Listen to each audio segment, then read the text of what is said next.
क्या रानी बन पाएगी महापिशाचनी? बात हो रही है कलर्स के पॉपुलर टेलीविजन शो पिशाचनी की, जहां आने वाले एपिसोड में क्या कुछ देखने को मिलेगा, चलिए देखते हैं। रानी बनना चाहती है पिशाचनी से महापिशाचनी, जिसके लिए उसको शादी करनी थी राजपूत परिवार में। पहले उसने अपना शिकार रॉकी को बनाया था, मगर ऐसा नहीं हो पाया। पवित्रा ने रॉकी को बचाकर रॉकी से शादी कर ली थी, मगर वहीं रानी रुकी नहीं। उसने अपना अगला शिकार चुना संचित को, जहां उसे पाताल अग्नि की मदद से उसने संचित को कर लिया था अपने वश में, और बाद में उसकी हो गई उससे शादी, जिसको देखकर राजपूत परिवार खुश हो जाता है और रानी उनके नजरों में और भी अच्छी बन जाती है। इसी से रानी का अगला कदम होता है वो महापिशाचनी का ताज पहनने का। रानी रॉकी को अदृश्य कर देती है, जिससे रॉकी किसी को भी नहीं देख पाएगा। वहीं रॉकी सबको देख तो सकता है, मगर कोई रॉकी को नहीं देख सकता।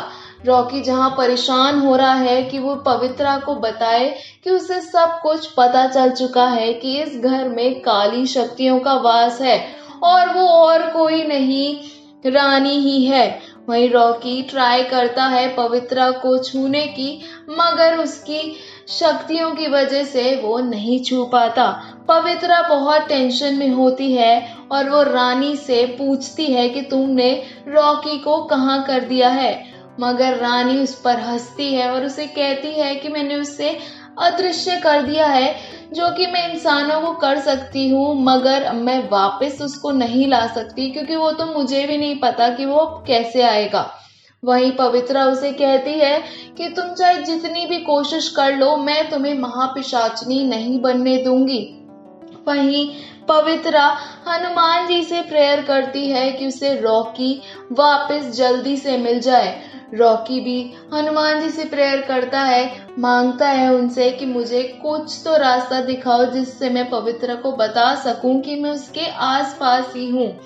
वहीं हनुमान जी के चमत्कार से रॉकी कुछ चीजों को छू पाता है, जिससे पवित्रा को एहसास होता है कि रॉकी उसके आसपास है।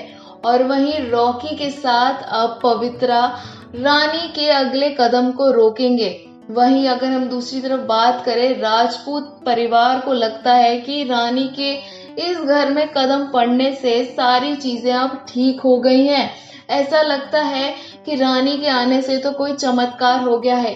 वहीं प्रतीक और अमृता आते हैं और उन सबको बताते हैं कि रानी की मदद से बाबूजी यानी दादाजी भी अब ठीक हो गए हैं। वो बताते हैं कि रानी ने उनके लिए आयुर्वेदिक औषधियां बनाई थी और रोज मंदिर में जाकर प्रेयर करी थी और कितने कितने मंत्र पढ़े थे, जिसे सुनकर पूरा राजपूत परिवार एकदम खुश हो जाता है और उनको लगता है कि एक रानी ही है जिसकी वजह से सारी चीजें ठीक हुई है। मतलब कि उसका आना इस घर के लिए चमत्कार ही बन गया है। मगर कोई ये नहीं जानता कि रानी एक पिशाचनी है, जिसके आने से कितनी बुरी चीजें होने जा रही हैं। वही रानी खुश होती है कि अब उसने इस खानदान में शादी तो कर ली है, अब उसे महापिशाचनी बनने से कोई नहीं रोक पाएगा। वहीं वो संचित का इंतजार करती है उसके करीब आने का, मगर पवित्रा और रॉकी एक प्लान बनाते हैं कि जिससे वो रानी और संचित एक दूसरे के करीब ना जा पाए, जिससे वो जब जब जाने लगते हैं रॉकी अपनी अदृश्य होने का फायदा उठाता है, जिससे संचित डर जाता है। मगर रानी को समझ नहीं आता ये कौन कर रहा है। रानी को शक होता है कहीं ये रॉकी तो नहीं है।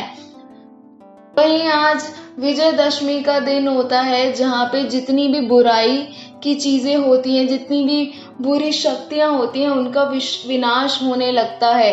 वहीं पवित्रा रॉकी के साथ मिलकर रानी की उन शक्तियों का विनाश करने का सोच लेती है, और जो कि रानी का सपना होता है महापिशाचनी बनने का, वो अधूरा रह जाए। वहीं जैसे ही रानी उस ताज के करीब जाने ही लगती है, मगर पवित्रा माँ दुर्गा के त्रिशूल से उस ताज को खराब कर देती है। अब देखना यह है कि क्या रानी महापिशाचनी अब बन पाएगी या नहीं।